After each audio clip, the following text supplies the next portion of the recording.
Thank you, Lucy. Welcome, everybody, and thank you for joining. So my book today, we're going to be looking at challenging your ideas of differentiation in the English classroom. My background, I've taught English right the way from 2-year-olds right up to adults. But my real passion and my real focus is with the younger learners. So that's where kind of my interests lie.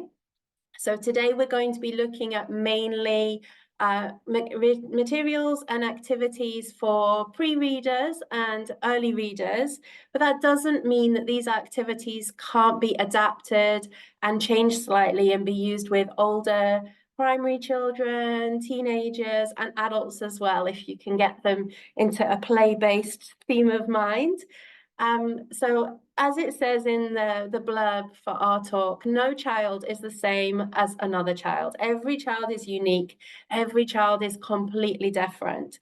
And so what that means in our classrooms is that we need to be able to differentiate. We need to be able to adapt our activities and our materials and our resources to ensure that we're interesting all of the learners, we're accessing all the different learning styles that are in the classroom, and we're giving each child the chance to reach their potential, for each child to have challenge, for each child to learn something new from every lesson.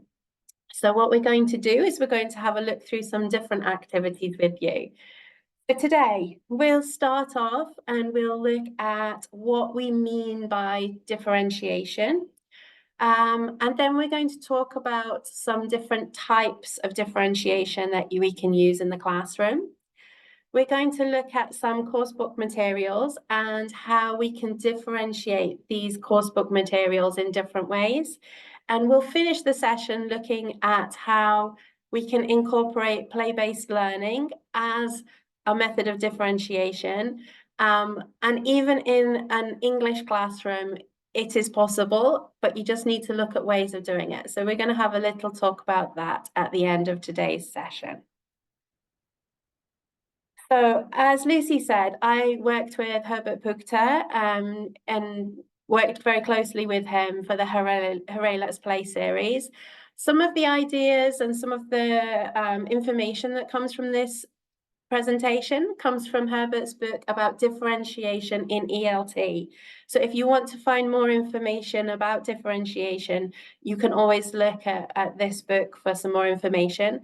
However, it tends to be focused, and as a lot of differentiation tends to be more focused on older students. So your primary students, your teenagers, and your adults. So today we're going to take some of those ideas and we're going to apply them to children that can't read yet, can't write yet. How can we still get that differentiation working?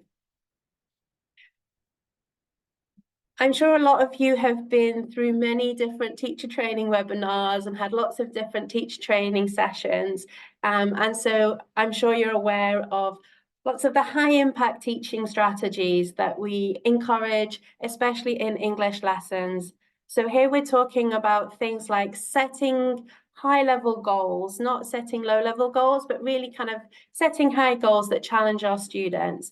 We're talking about giving them explicit teaching, so teaching explicit ideas and then giving them a chance to practice it. We talk about questioning and how we can use different questioning. We talk about teamwork and collaborative learning. So all of these different different teaching strategies are things that are, I think, very common in teacher training, very common in teacher webinars, and are quite easy to put into place for older students. When you can read, when you can write, it's very easy to create a new text, to put higher level questions for different texts. It's very easy to put them into pairs or into groups and give them a project or a challenge. And because the children are older or you've got adults, then they're able to work together. They know how to work as a team. They know how to partner with each other and to share things and to share ideas. They can write their own notes, they can collect their ideas down, and they can share them back with the teacher or with the class as feedback. So it's very easy, often with the older ones, to be able to do this. With younger children, you can't create different text for different children because they don't have that independence yet. They need to have something that's a little bit more controlled so that you can kind of help them to access the materials. Especially with the very younger ones, they're not yet ready to work in a group or in a pair. They're still learning to do that for themselves. And so then to expect them to do it in an English classroom can be really, really challenging. So we have to look at things with a slightly different light to make sure that we can bring in some of these high impact teaching strategies, but with the really, really young learners so that we can really challenge them and make sure we can get the most out of their English lessons. So the best place to start, what do we mean by differentiation? So in the chat box, have a little go, put down what are your first thoughts? What comes to mind when we talk about differentiation? Give you a few minutes to type in your ideas.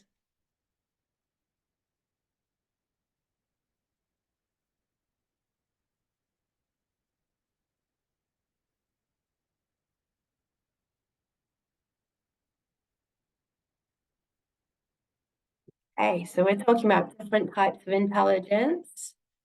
We're talking about giving children the opportunity to practice different skills, to show different abilities, different ways of doing things, maybe grading your instructions. Lots of different ideas there, different learning styles coming up a few times. Fantastic. I like the one about particular needs, so you know the needs of the students.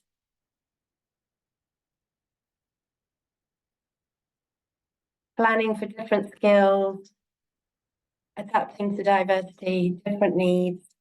Fantastic. So you've got lots of ideas about what differentiation is. I have a quote that I will share with you here from Carol Tomlinson. So she describes differentiation not as an instructional strategy, not as a specific teaching model, but a way of thinking about teaching and learning in a slightly different way. And this gives you the chance to look at each child as an individual, but looking at starting from where a child is at the beginning. So it's about really getting to know your children or adults if you've got adult learners, but really getting to know your students and starting from where they are at. So we're not going in assuming that they know certain things. We're not going into the lesson assuming that we're all going to get to the same goal at the end. So it's having that kind of flexible mindset and being able to go in and approach a lesson with different starting points and then slightly different journeys to get to a similar but maybe slightly different goal at the end of it. So that is ultimately what we're looking at in terms of differentiation. It can sound quite challenging, and especially with the very small children, it's often easier to keep control because that way you can make sure your class is calm and safe and quiet, and the children are all joining in and they join in with the activities. So it can be a little bit scary once you start going into high levels of differentiation because you kind of have to let go and let the children take some of the responsibility for their learning. But the idea is that every child can learn. We're just not all learning in the same way for every single lesson. So it's giving children the opportunities to learn in the way that helps them and helps them to progress. So in terms of differentiation, there are different things that the teachers can differentiate. So when we look at planning our lessons, we can think about differentiating the content of the lesson, what we're going to teach in the lesson, what resources, what materials we're going to use, what story we're going to use. We can differentiate by process. So that's how we're teaching that content. So that's things like giving graded instructions, giving different instructions to different children, or giving different stories, different text to different children. It's about giving them different opportunities for sharing their learning. We can differentiate by the product. So this is the end point of it. So this might be children creating different ways of showing their learning. So this could be drawing a picture, writing some words, doing some mime and some drama. So we can differentiate in that way. And we can also differentiate by using the learning environment. That's our classroom. We can change and differentiate things in the classroom and the learning environment to ensure that all children have that opportunity to learn. And as you mentioned in your comments when we were talking, when you were sharing your ideas in the chat box, the way you differentiate will depend on the needs of the child. It will depend on the child's readiness to learn, their readiness to understand certain concepts and certain ideas. It will depend on the child's interests, what they like, what they dislike, what they want to find out more about. And as you said, it will also depend on their learning profile, their abilities, the skills that the children have, and what skills and abilities you're wanting to teach. Okay, so we have a picture on the screen. This comes from Hooray Let's Play. It's one of the introduction units, and this is the very lowest level. So this introduces the children to two characters. We've got Rosie the rabbit on one side and Peter the panda on the other side. This screen here, or this picture, comes with a little chant that goes with it. And as you can see, it's a colouring activity where the children will be able to colour in the panda's shorts blue. So part of this activity has a little song where or chant where the children are saying hello to each other and learning how to say hello to Rosie and to Peter the panda. Okay. Now, if we look at this page that comes from the workbook, what I think is often the easiest way for teachers to do it in the classroom is you'll put the page down and the children will all do the same activity. So they'll pick up their coloured pens and they'll colour in the shorts of Peter, and you can talk about hello Rosie and hello Peter as you're doing it. Now, often in classrooms, I think more and more as we kind of move forward, there are children in that classroom that can say very little, and there'll be children in that classroom that are already saying something. So we want to be really careful that we're not putting a limit on how much the children are able to share with us. If we really want to know and to understand what the children's interests and needs are, we have to open up our questioning or conversations so that children aren't restricted just to the words that are in the books and on the pages and in the stories. We want to give them as many opportunities to share as much as possible so we can see where they're learning, where they need more support, and what information they have that we just didn't realize they had. So one of the easiest things you can do, especially if you've got a picture like this, and sometimes it goes a little bit against your typical EAL training and your English training.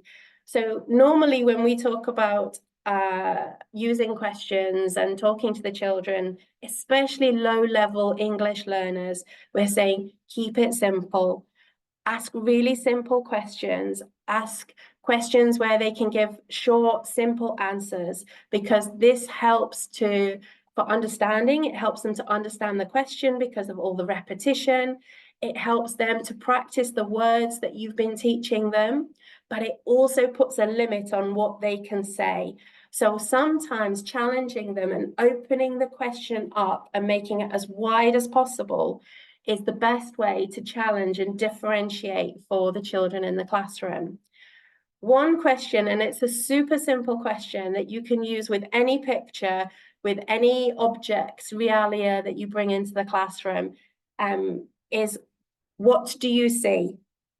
So it's a very simple question, and if you use it repeatedly, then the children get used to what this means. but it's so open because the children can respond with anything that interests them on that picture. So we'll open up the chat box and I will ask you, what do you see? Put your answers into the chat box.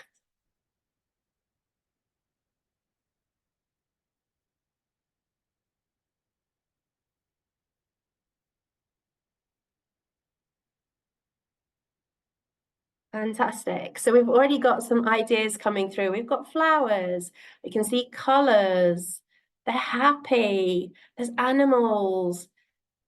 A happy butterfly. So you can already see from the chat box that people answer this question in a whole variety of ways. And your children with very limited English can look at the picture and they can say the words that you've taught them. So you might have taught them rabbit, and they can point to the picture and they can say rabbit or panda. But your children with a little bit more knowledge that have maybe learned a little bit of English before and are coming in just that little bit higher, they have that opportunity to share that other knowledge that they have as well. So they can talk about the colors they can see, they can talk about the objects, the trees, the flowers. And then, as you noticed with some of the comments that people have put in the chat box, we can get quite long and complicated sentences if children are able to. So things like the rabbit's teeth, things like they're waving. It's not just a butterfly, but it's a happy butterfly. So that one question gives you a lot of variety in the answers that children can give. And it also gives children the opportunity to answer non-verbally. So if you've got children that are not yet confident speaking English, then they can come and they can point at things in the picture that they're interested in. And as the teacher, you can then supply the words of what they're pointing at. So it gives children the opportunity to increase their vocabulary as they're looking at the picture. It gives them the opportunity to share their interests in the picture, and it gives you the opportunity to find out how much can they really say, because children will challenge themselves naturally. So if they can say there's a tree behind the panda, they won't just stick with tree or bush. They will say there's a tree, it's behind the panda. They will challenge themselves to say as much as they can. Okay, so we'll move on. If we think about that activity that we just looked at, when we spoke at the beginning, we said there are 4 different ways that we can differentiate. We can differentiate by content, we can differentiate by process, product, or the learning environment. The activity where we were saying, what can you see? What were we differentiating by? What was the thing that was changing to give children that differentiation?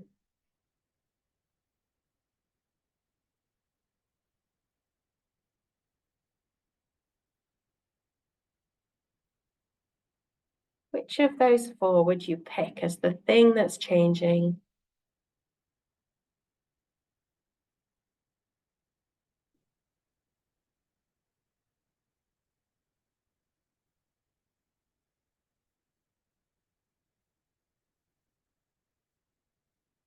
So it's definitely based on interest. The interest is changing. Is the content changing? Is the material, the resource that you're using, is it changing for each individual child? Does each child have a different picture? They did not. They all had the same picture. The content was not changing. The content was not differentiated. The process, did we do different things for different children? Did children have different questions? Did they have different activities to do?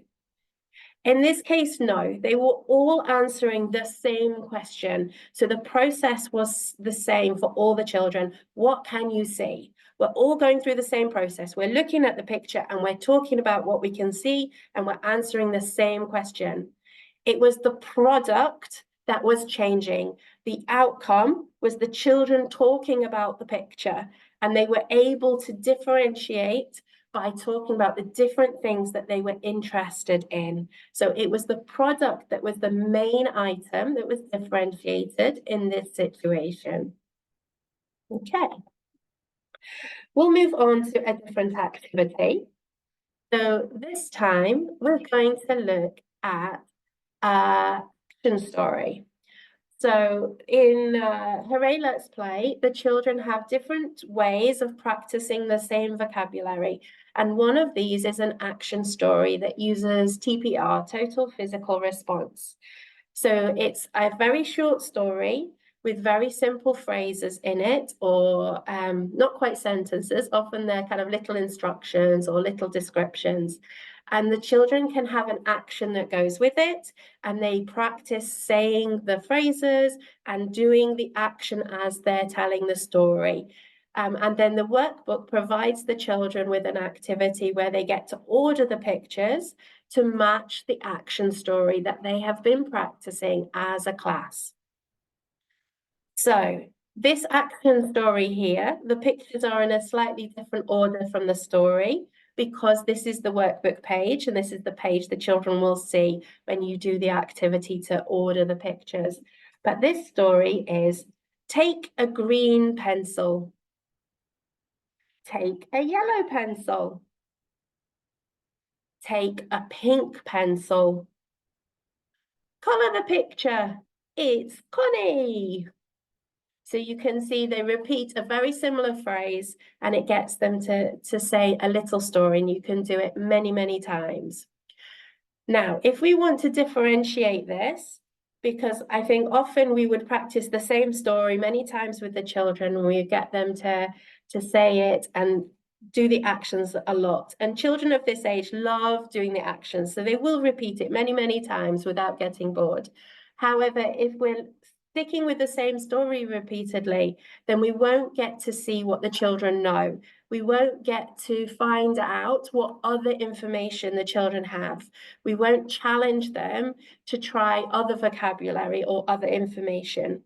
So a really easy way to adapt this kind of action story is to take the story and change elements of the story.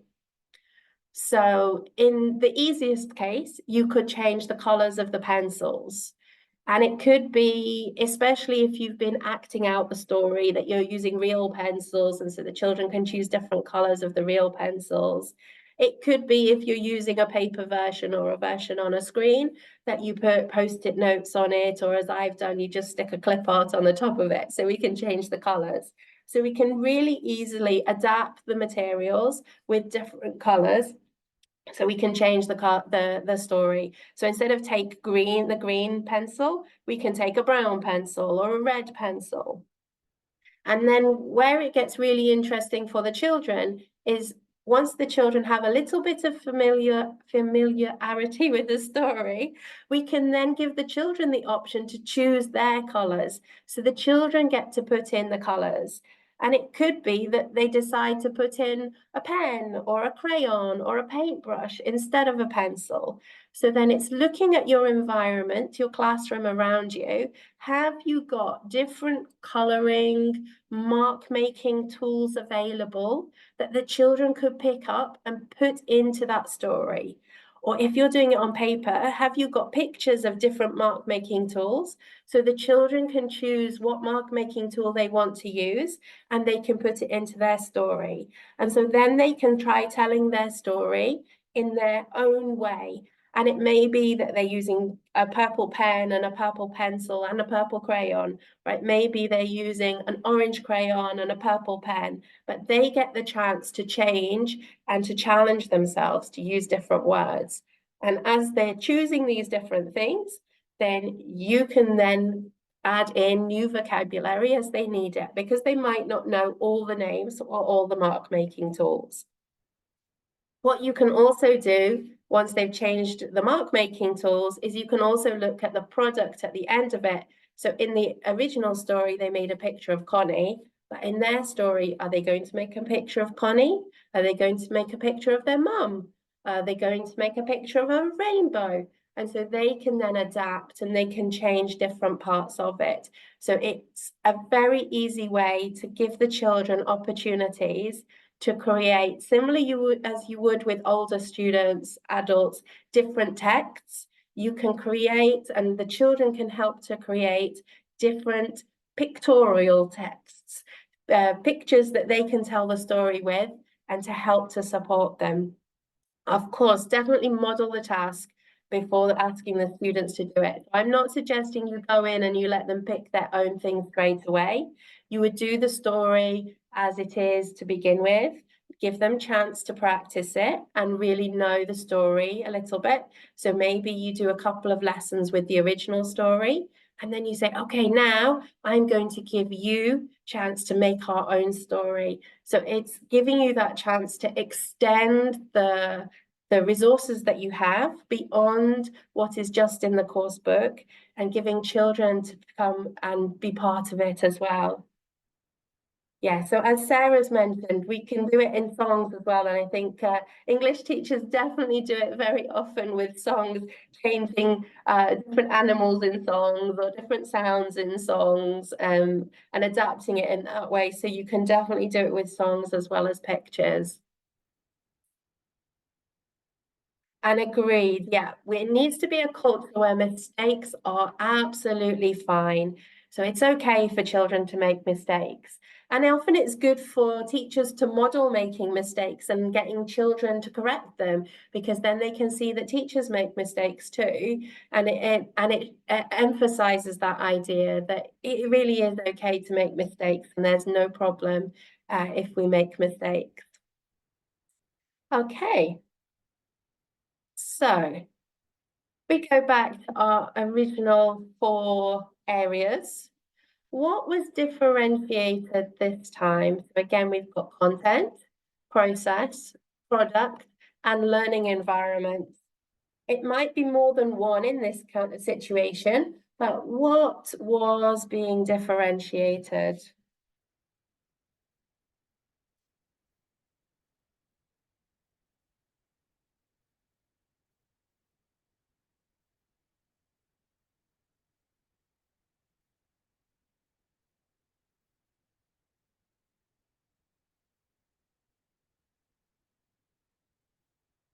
Yes, so as many people have said, the content changed. The children were able to, or the adult was able to change the colors in the story or the end picture in the story. So the content, the words that you were wanting them to learn has changed slightly. The process has changed because we can take it to Realia. We're picking up different objects in the environment, or we're using pictures depending on what you have available. So we can definitely, in this situation, we can be changing the process slightly as well. And getting the children to be part of that process. So asking them which parts they want to change. Do they want to use pictures? Can they find something they can use in the environment, or do we need to draw it? So getting them involved in part of that as well. The product as well was also changed. So the story would have been different at the end. And depending on timing, depending on confidence of the children, you could potentially end up with many, many different story versions of the story as each child develops their own story. One thing to be aware of is if children are not used to doing this, they often like to copy the adult the first few times they do it. So if you model changing the story and choosing different colors, a lot of children will then copy and probably choose some of the similar colors or same colors as you've chosen the first few times. So again, it's about modeling and sharing your ideas, but then encouraging them to think of their own ideas as well. And it comes with practice and with opportunities to do it many times, and really congratulating the children and praising the ones that have chosen something that's a little bit more innovative, so that you're encouraging them to think for themselves and not just use the things that adults are showing. And also the learning environment as well. So if you're bringing in Realia, if you're putting things in the environment and not necessarily putting them on the table in front of the children, but having them on shelves around or in a basket somewhere, so the children can access it independently and they can think, oh, what could I use? And go and access it and bring it. Then you're differentiating in the learning environment by giving children the opportunities to select the resources that they want to bring into the story. Okay. All right.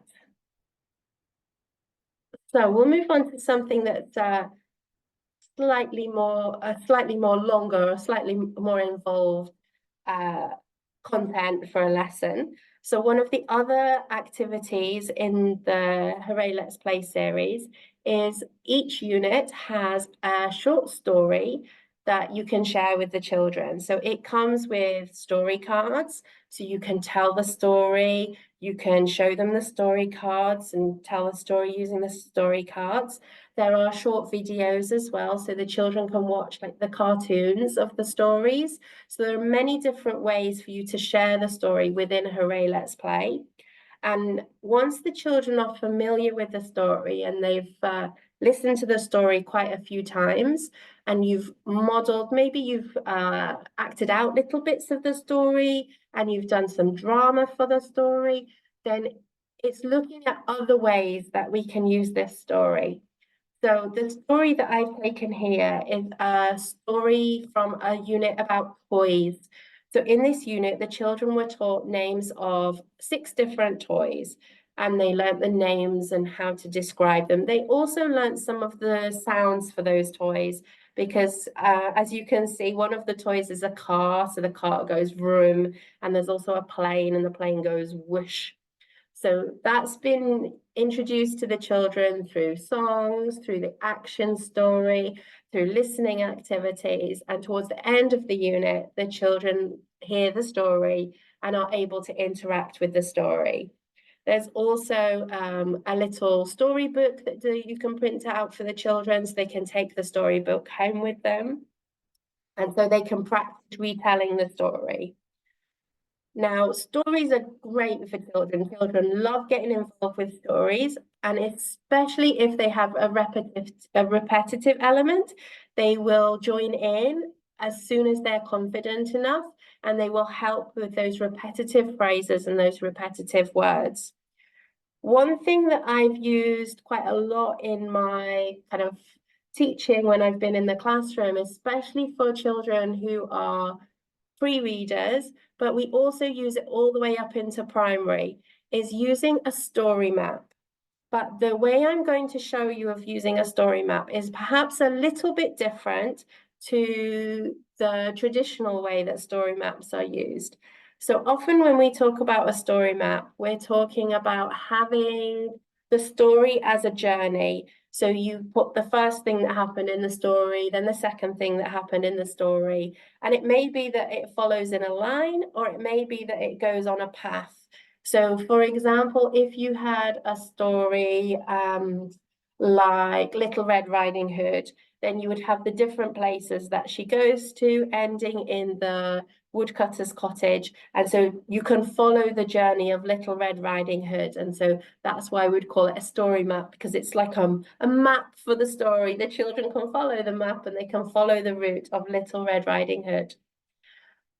What we in kind of state classrooms, so in international classrooms, we have our children all day, every day. And what a lot of our English lessons we've developed, we've started using story maps in a slightly different way. So I will show you an example here. So this is a story map for the story that was just on the screen, introducing the toys and talking about the toys. When we create story maps, I will often create them with the children. So the children will know the story first, will have told the story quite a few times. They might have acted some of it out first. So they're familiar with the story. They know what's coming. It's not a surprise to them. We would then start putting a story map. So I would start with a blank page or a blank piece of paper on the wall or a blank screen on the whiteboard. And you can either draw the elements yourself, or you can use little clip arts. If it's on a screen, it's probably easier to use little clip arts. If you've got a blank piece of paper, it's quite nice to draw the items from the story yourself. And the reason that it's nice for the children to see you drawing it is they can then see, and we can talk about what we're going to put in there. So there's a lot more flexibility if you draw it yourself. So each picture stands for or represents an idea or perhaps a phrase in the story. The picture doesn't have to be the exact thing in the story. It's just an image that represents what the next part of the story is. So if we look at the story that's in this story map, the story starts, "Hello, Connie." So we've got a picture of Connie to remind us that the first one we're saying to is, "Hello, Connie." The next picture is, "Hello, Rosie." So we have a picture of Rosie the rabbit, and that reminds us that's the next one that we're saying hello to. So when we introduce this to children, we would put it up a picture at a time or an icon at the time, so that the children gradually build up the story. And so they're repeating it many, many times over as you're putting the story into the map. So if we go along the first line in this story map, I will read all of it to you so you can see what it says. So it's, "Hello, Connie. Hello, Rosie. Come on in." So "come on in" has the door, and the door is open because when we open the door to the friends, we say, "Come on in." And a door is much easier to draw than drawing a character go waving their hand and introducing somebody in. So it can be just a really simple icon. The important thing is the children know what that picture represents. So if we go back to the beginning again, it's, "Hello, Connie. Hello, Rosie. Come on in." And then the speech bubble at the end is, "Thank you." So when we have the big piece of paper on the screen on the wall, or when we have the whiteboard and we're putting the icons on there, you would do one picture or one icon at a time, and you would introduce the phrase as you put it onto the map. What you can also do when the children are used to it is you can ask the children, "What shall we put?" So when we're saying "come on in," you could actually ask the children, "What could we draw for come on in? What does it make you think? What are we using? What could we draw?" So children can get really involved in the story mapping process. What it also does is it gives the children a reminder. So once you've created your story map and you've told your story, you've put all your icons on there, you then practice the story a few times, but using the icons. So you're pointing at the pictures and helping the children to say the correct phrase or the correct sentence with each picture. So you can get lots and lots of practice out of this. It's great for many reasons as well. So if you look at it, unlike a story map where we're mapping a journey and it goes in a wiggly line, this story map is intentionally put onto the paper as you would write a story. So your pictures start on the side of the page where you would start if you were writing and you were using letters and words. And the pictures move across the page as you would if you were writing letters and words. And then when we get to the end of the line, we go to the line underneath. So even with our pre-readers and our pre-writers, we're already getting them used to several ideas. One is that pictures or marks on a paper can have meaning. So it really represents the idea that words, text, icons, they have meaning and they can help us to remember things and they can help us to retell things. Excuse me. It also gives children the idea of the direction of text. So even though they're not reading letters and words, they're already starting to read the pictures. So we're going from one side to the other, we're going from the top of the page and we're going down to the next line of the page and the next line of the page. So we're already getting that eye motion, that eye movement, the same eye movement that we would get when we're reading when we get older and we're learning phonics and we're learning how to tell stories ourselves and read them ourselves. Excuse me. What you also find is these maps are great because they're so visual. The children can tell it lots of times with you and they'll enjoy telling them. but then put it somewhere in your classroom and leave it on the wall. And you'll find children will go over to those pictures, to those story maps, time and time and time again, and they will retell the story to their friends. They will retell the story to themselves. If parents come into the classroom, they'll retell the story to the parents. So they will independently go and practice and rehearse that story so that they get a lot of practice of it, a lot of repetition without you having to sit there and make them do it by themselves. Excuse me. Okay.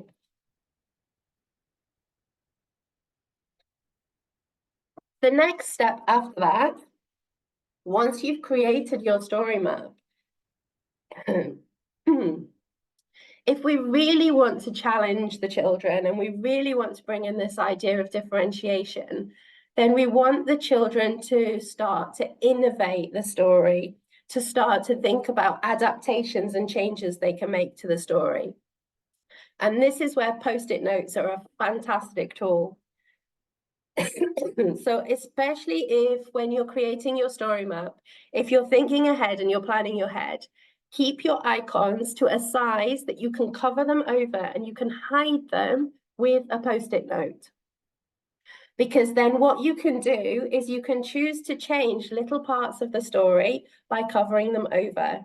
So when the children are really familiar with the story, then you can choose which parts you want to change. So as you can see from the map on the screen now, the post-it note is over Rosie the rabbit. So the children could choose to put anybody there on that post-it note instead of Rosie the rabbit. So it could be a friend, it could be a superhero, it could be a cartoon character that they really like, Chase from Paw Patrol or Spider-Man, whatever the children are interested in. You can either give the children a chance to draw their own icon to represent that new character, or you could have pre-printed little flashcards excuse me, that you stick on, and then the children can choose from those to put their adaptations on. So then children can go off, and especially if you can have smaller versions of the story, they can actually take that off and they can start changing and adapting their own versions of the story. So you could give them some little post-it notes, you could give them some little flashcards, and they could actually change little bits of the story and come back and tell you a completely new story, but they've still got that structure and that support to ensure that they've got a story, so they're not having to make a story from scratch just by themselves. Okay. Have a think, write in the box. What have we changed there? Which of the 4 areas were we differentiating?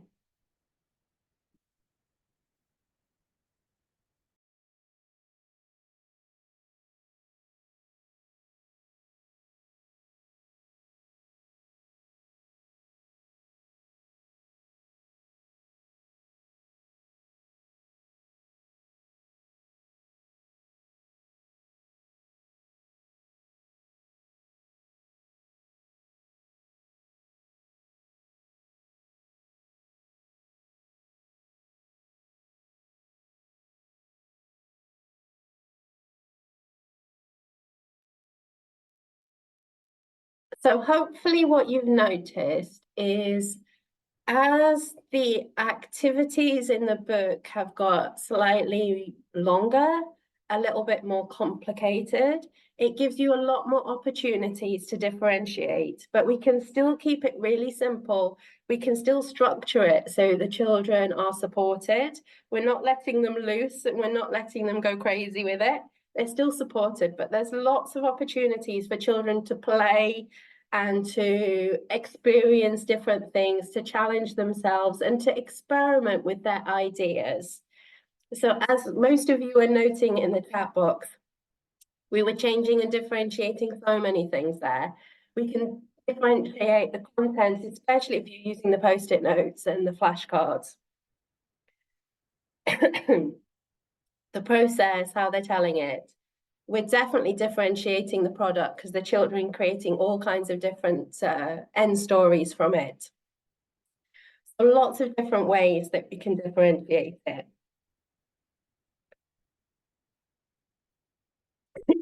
Excuse me. Okay, so another quote from Carol Tomlinson. When we're talking about differentiation, we're not talking about normal and different. We're talking about giving as many different opportunities, as many different variations or ways to experiment and to challenge things. As we said at the beginning, for children to get the most progress, we need to start from where their current learning position is. We need to start from what they know now. So as we've said a few times, and I think some of you have commented in the chat box as well, we really need to know and understand our students. You need to take that time at the beginning of the school year or when you get a new class to really understand what the children's interests are, what their abilities are, but then each lesson or each topic or each unit, take that time to go back again and reassess, re-establish where are they at now, what have they understood, what have we moved forward from? Because the more you know about your children, the better you're in such a better place to be able to challenge the children and to move them forward and to give them the differentiation that will help them to challenge themselves and to really make that progress. 100%, as Gloria said in the chat box, it's about being a good observer. And as we'll see at the end of the presentation, there are many different roles that a teacher can take in a young learner classroom. But being an observer is one of the key ones. You need to be able to observe your children and to think about what they can do and what they need. Okay, so one thing to think about when we're talking about differentiation is play.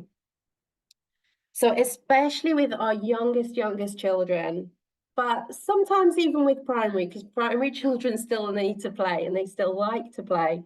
And potentially even teenagers too, although they'll tell you that it's too childish sometimes. Is what is play? How does it work? So play works on a continuum. There isn't one definition of play. There are lots of different types of play. And it can go from play that is directed or play that is guided by an adult to play that is completely guided and chosen by the child. So I think what we often get from a lot of course book series that we use is the things that are at the teacher directed side of play. So course books will give us learning games that we can play with the children in the classroom. And then with your personality in the classroom, with your connection with your children, you can adapt those activities and you can make the learning very playful. And that helps to motivate the children. It helps to get them engaged in the learning, and it really helps them with that repetition and that kind of continued learning and making sure they're really part of the environment, part of the classroom and part of the learning that's happening. The thing to be aware of is where children are really being exposed to the highest level of differentiation is where we're getting to child-directed play, where children are having the control of the play.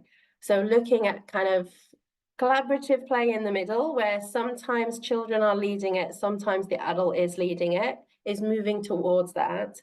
But where we're looking for real differentiation, where we really open it up as much as possible, is when we're looking at inquiry play and free play. So this is where children get to really direct their choosing, what am I interested in? What would I like to ask about?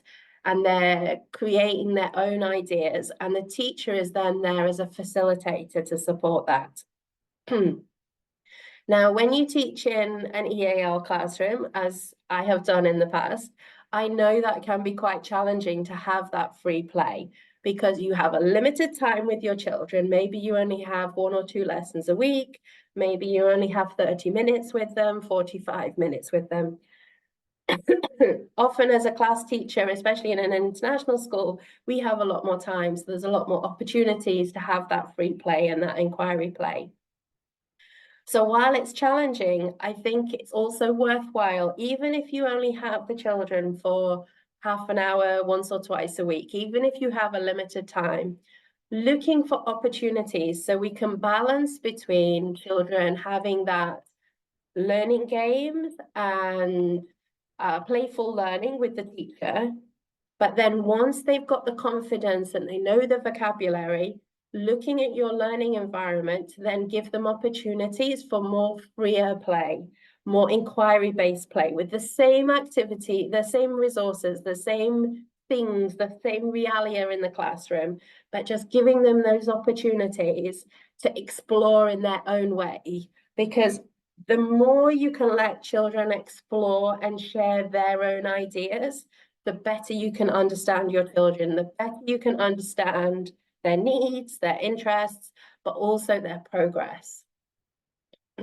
So when we get to free play and inquiry play, then we're moving into the area where we are differentiating absolutely everything. If children can access an environment that's set up with resources, then our learning environment gives complete differentiation. The children have control over what content they're doing, how they're doing it, and also what they're creating at the end. So the activities, when we're differentiating activities from a course book, then we're kind of limiting how much we can do in the differentiation. When we can put the children into the classroom and let them guide it and lead it, then we're opening up differentiation as much as possible. We're really letting the children show us and lead us with what they want to know and what they do know already.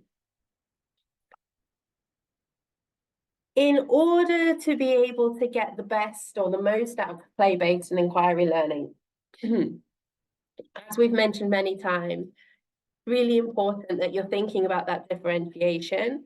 We're looking at practicing and developing the ideas that you've been teaching in the lesson. So we're not just saying throw them in a classroom with lots of resources around. You need to pick your resources carefully to kind of guide where it goes a little bit. So you can put out, if you've been learning about toys, ensuring that the toys that they have access to are the toys that you've been teaching them the vocabulary of. So we're not going completely away from where we've been teaching, but we're just giving them the opportunity to explore it more.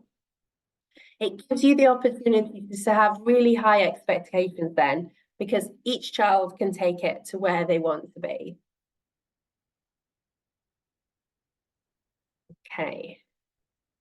So there's lots of research about the pedagogy of play, but the biggest idea around play is it gives children the idea to test their own ideas. It gives them the chance to be scientists, to explore things, and to take risks and make mistakes in a space that's safe.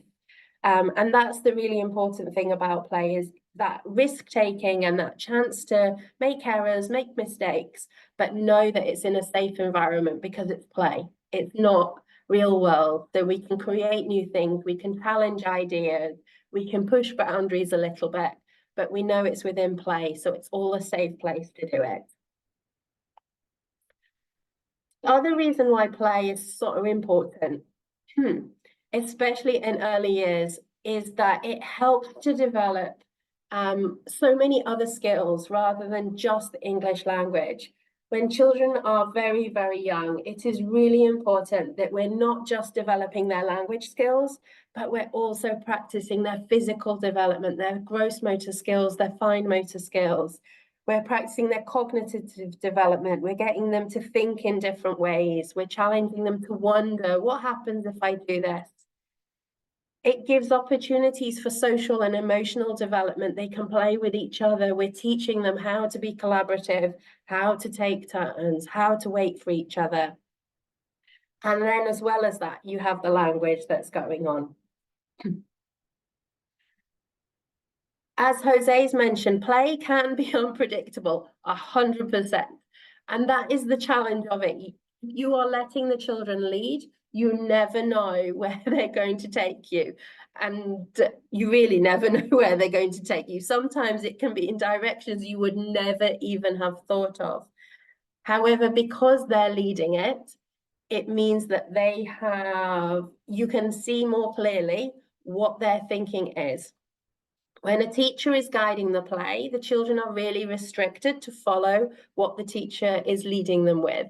When the children are leading the play, you can really see their thought process. You can see where they're coming from. You can see the connections that they've made in their heads as to why things connect together. It also really helps you to see the misconceptions, the things that they've slightly misunderstood or they haven't quite got to a point of understanding yet. So then you can look back and think, okay, maybe we need to readdress this so that we can see how we can fill in those holes and those gaps.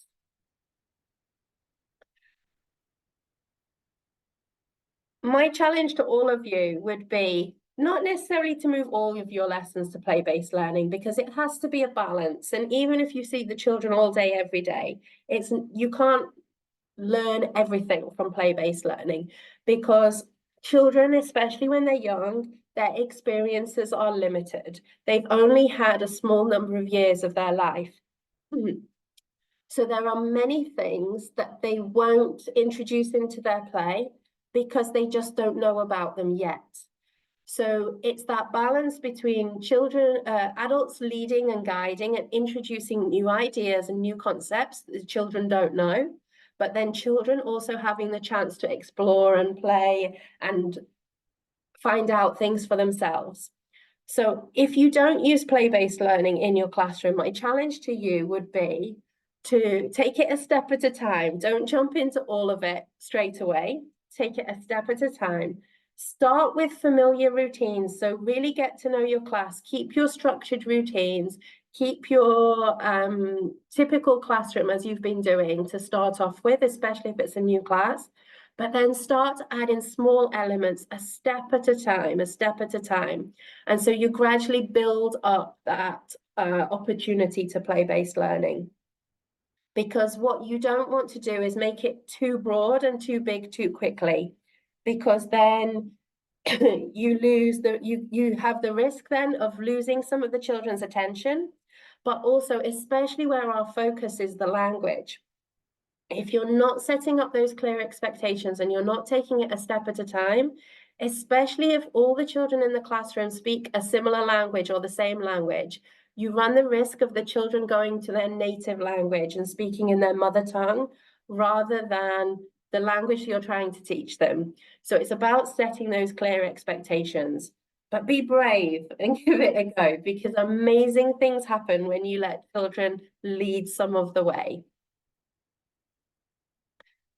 Okay, and the last slide, I won't talk about it or go through it very much with you, but it's something for you to think about. As you've all mentioned, or some of you have mentioned in the chat, an observer is a really key skill for a teacher during lessons with young children, especially.